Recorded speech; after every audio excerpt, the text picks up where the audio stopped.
تاہم however تھوڑی دیر کے بعد ڈوپامین یعنی کہ دماغ میں ڈوپامین کی اعلیٰ سطحوں کے لیے رواداری پیدا ہو جاتی ہے، یعنی کہ پھر ہمیں یہ مجبور کرتا ہے کہ دوبارہ اسی کام کو دہراؤ، اور اس طرح زیر بحث فرد لت کے رویے میں مشغول ہونے کی مجبوری محسوس کرتا ہے، اور جو اس لت میں ملوث ہوتے ہیں تو وہ ہمیشہ یہی بات کہتے ہیں کہ ہم مجبور ہیں۔ اگر آپ کسی بھی نشے جو کرتا ہے نا اس کو اگر آپ بولیں کہ آپ نشہ کیوں کرتے ہیں تو وہ آپ کو آگے سے ایک ہی بات کہے گا کہ ہم مجبور ہیں۔ تو اس کا مطلب یہ ہوتا ہے کہ اس کا جو دماغ کا ڈوپامین یعنی کہ ریوارڈ سسٹم ہے نا وہ خراب ہو چکا ہے، اس کو ٹھیک کرنے کی ضرورت ہے، اس کے لیے کافی ٹائم لگتا ہے، اور دوستوں اور رشتہ داروں کا ساتھ ہونا اس میں بہت زیادہ ضروری ہے۔ کچھ میڈیسنز بھی ہوتی ہیں، سائیکولوجیکل تھراپی اور بھی کچھ طرح کی تھراپیز کا یوز کر کے اس لت سے چھٹکارا پایا جا سکتا ہے، اور نہ صرف اس لت سے بلکہ آپ کو جس بھی قسم کی کوئی بھی لت ہو، چاہے وہ گیمبلنگ سے ریلیٹڈ ہو یعنی کہ جوا سے ریلیٹڈ ہو، زیادہ کھانے کی عادت ہو، یا پھر شاپنگ کی عادت ہو، یا پھر کسی بھی طرح کا جو غلط کام ہے، تو اگر آپ یہ کام کو آزمائیں گے تو انشاءاللہ آپ اس کا حل نکال پائیں گے اور اس لت کو چھوڑ پائیں گے۔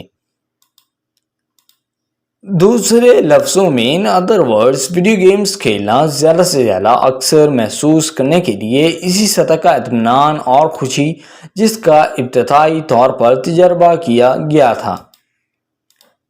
مزید برآں فردر موڈ ایک بار جب یہ رواداری پیدا ہو جائے تو نشہ آور رویے کو روکنے کے نتیجے میں ناخوشگوار احساسات اور یہاں تک کہ انخلاء کی علامات جب تک کافی وقت نہ گزر جائے کہ دماغ کی کیمسٹری معمول پر آ جائے اور لت کو ختم کر دیا گیا ہے۔ یعنی کہ یہ جو لت ہے اس وقت تک جاری رہتی ہے جب تک دماغ جو ہے نا وہ معمول پر نہ آ جائے۔ یعنی اگر کوئی شخص نشہ کرتا ہے یا کسی بھی جو غلط ایکٹیویٹی میں ملوث ہے اور وہ چھوڑنا چاہتا ہے یا کوئی اسے چھڑوانا چاہتا ہو اس لت کو، تو اس کے لیے کافی ٹائم لگتا ہے دماغ کو دوبارہ جو ہے وہ ٹھیک ہونے میں۔ تو کیونکہ ڈوپامین جو سسٹم ہے نا دماغ کا یہ خراب ہو جاتا ہے، اور جب یہ خراب ہو جاتا ہے نا تو یہ بار بار پھر انسان کو موٹیویٹ کرتا ہے وہی کام دہرانے کا۔ اگرچہ لت کے رویے کو دوبارہ شروع کرنے کی خواہش اس میں شامل ہونے کی آخری مثال کے بعد مہینوں یا سالوں تک دوبارہ ہو سکتی ہے،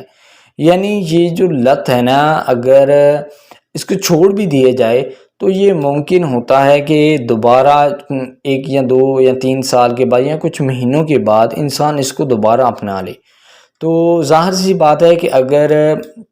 چھوڑنے کے بعد پھر بھی انسان ڈپریشن کا شکار رہے گا تو یہ بات ممکن ہے، یا اکیلا رہے گا، تنہائی پسند رہے گا تو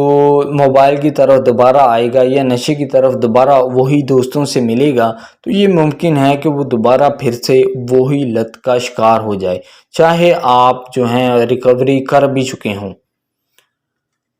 تو یعنی کہ پرہیز آپ کو ہمیشہ کرنا پڑتا ہے، چاہے آپ جو ہے نا لت کا 1 مہینہ شکار رہے ہوں یا 1 سال رہے ہوں یا 6 مہینے رہے ہوں، لیکن چھوڑنے کے بعد جو اس کا پرہیز ہوتا ہے وہ ساری زندگی کے لیے ہوتا ہے تاکہ آپ دوبارہ اس میں لت میں گرفتار نہ ہو جائیں۔ نتیجہ یعنی کہ کنکلوژن، جو لوگ ویڈیو گیمز کھیلتے ہیں ان کو اس بات کا خیال رکھنا چاہیے کہ کتنا وقت خرچ ہوتا ہے۔ ظاہر سی بات ہے جو لوگ ویڈیو گیمز کھیلتے ہیں تو وہ گھنٹوں کھیلتے ہی رہتے ہیں، یہاں تک کہ ان کی آنکھیں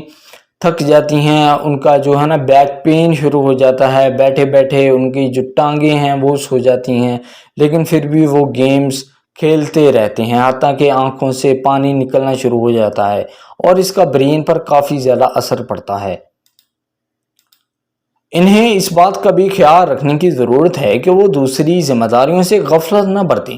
جو ان پر عائد ہو سکتی ہیں، خاص طور پر ان لوگوں کے لیے جن کے گھر میں چھوٹے بچے ہیں جنہیں نظر انداز نہیں کیا جا سکتا۔ سو آئی ہوپ دوستو یہ ایسے آپ کو پسند آئے گا۔ اگر آپ نے ابھی تک اس چینل کو سبسکرائب نہیں کیا تو جلدی سے اس چینل کو سبسکرائب کریں اور بیل کے بٹن پر لازمی کلک کریں۔ Thank you.